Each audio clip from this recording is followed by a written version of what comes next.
अहमदनगरमधील विळद घाट या ठिकाणी स्वर्गीय बाळासाहेब विखे पाटील यांच्या पुण्यतिथी निमित्त स्पेशल ऑलिम्पिक सेंटरचं उद्घाटन करण्यात आले। तसेच यावेळी दिव्यांगांसाठी विविध खेळाच्या स्पर्धा देखील आयोजित करण्यात आल्या होत्या। स्वर्गीय बाळासाहेब विखे पाटील यांच्या पुण्यतिथी निमित्त डॉक्टर विठ्ठलराव विखे पाटील फाउंडेशन परिसरात जिल्हा दिव्यांग पुनर्वसन केंद्राची स्थापना करण्यात आली।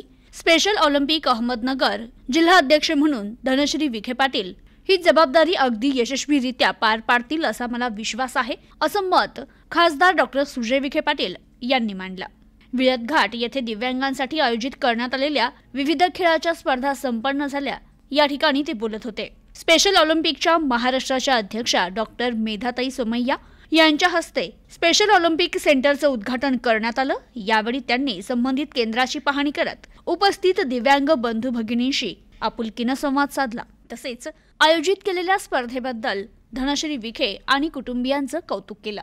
यावेळी खासदार सुजय विखे यांनी डॉक्टर मेधा सोमय्या यांचं स्वागत करत येथील सेंटरविषयी सर्व माहिती दिली। तर यावेळी बोलताना खासदार विखे यांनी सांगितलं, दिव्यांगांच्या बाबतीत लोकांच्या मनात असलेले प्रश्न किंबहुना समज ही दूर करून ते देखील किती कार्यक्षम आहे, समाजात ते आपल्या कार्यक्षमतेने एक चांगला संदेश देऊ शकतात, हे दाखविण्याचा उद्देश या सेंटरच्या माध्यमातून सफल होणार आहे। मला पूर्णपणे विश्वास आहे की सोमय्याताई यांच्या सहकार्याने आणि धनश्री विखे पाटील यांच्या प्रयत्नातून जिल्ह्यातील सर्व दिव्यांग बांधव आणि भगिनींना एक चांगली दिशा देण्याचं काम आमच्या माध्यमातून होईल आणि जे काही सहकार्य लागेल त्यासाठी विखे पाटील फाउंडेशन सदैव दिव्यांग बांधवांच्या पाठीशी उभं राहील, असं आश्वासन त्यांनी दिलं। तर समाज कल्याण अधिकारी आणि क्रीडा अधिकारी यांच्या सहकार्याने महाराष्ट्र शासनाच्या अंतर्गत नगर जिल्ह्यात जेवढे दिव्यांग केंद्र आहे त्या सर्व केंद्रातील विद्यार्थ्यांना या स्पर्धेत सहभागी होण्याकरिता प्रोत्साहित करण्यात आलं। जे दिव्यांग बांधव भगिनी या स्पर्धेत निवडले जातील त्यांना पुढे जाऊन राज्यस्तरीय देश पातळीवर आणि त्यापुढे देखील योग्य ते प्रशिक्षण देऊन स्पेशल ऑलिम्पिकच्या माध्यमातून जागतिक स्तरावर आपल्या खेळातील कलागुण सादर करण्यास प्रोत्साहन दिलं जाईल।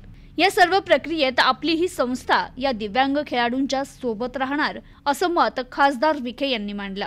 तर यावेळी बोलताना धनश्री विखे पाटील यांनी सांगितलं की या सेंटरचा उद्देश जिल्ह्यातील ग्रामीण भागातील दिव्यांग खेळाडूंना जागतिक दर्जाच्या खेळाचं प्रशिक्षण देणं हा आहे।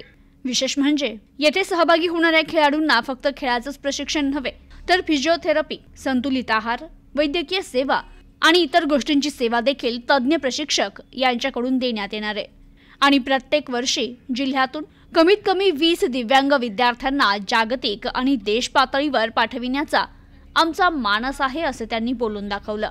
तर याच पार्श्वभूमीवर 29 डिसेंबर रोजी दिव्यांग बंधू आणि भगिनींसाठी गॅदरिंगचं देखील आयोजन केलं होतं।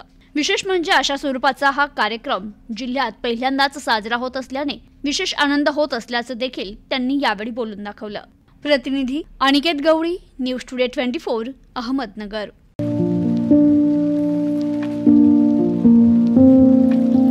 तुम्हाला जर इतरांपेक्षा वेगळं फर्निचर करायचं असेल किंवा त्यातही प्युअर सागवानीच हवं असेल तर तुम्हाला एक नाव सुचवतो। कोणतं? पित्रोडा फर्निचर, जिथं प्युअर सागवानी लाकडामध्ये देवघर, dining set, teapoy, office chair, तसंच कपाट, bed, sofa set, computer table आणि इतरही फर्निचर उपलब्ध। तसंच बजाज फायनान्सवर फर्निचर उपलब्ध। Pitroda furniture, new Tilak road, Ahmednagar.